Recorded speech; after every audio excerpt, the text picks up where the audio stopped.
Hey everyone, it's Brianna Perkins. I'm one of the lead artists here for Makeup Designery, and today I want to talk to you about our synthetic brush line.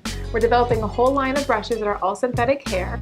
So it took us a long time to get the correct fibers that we wanted to get that professional payoff, but they're here. Two of the brushes that I want to talk about today are the 625 and the 630 brush. So the 625 brush, I don't know if you can see that, but at the end it's got a nice sharp point, so it's almost like a pencil.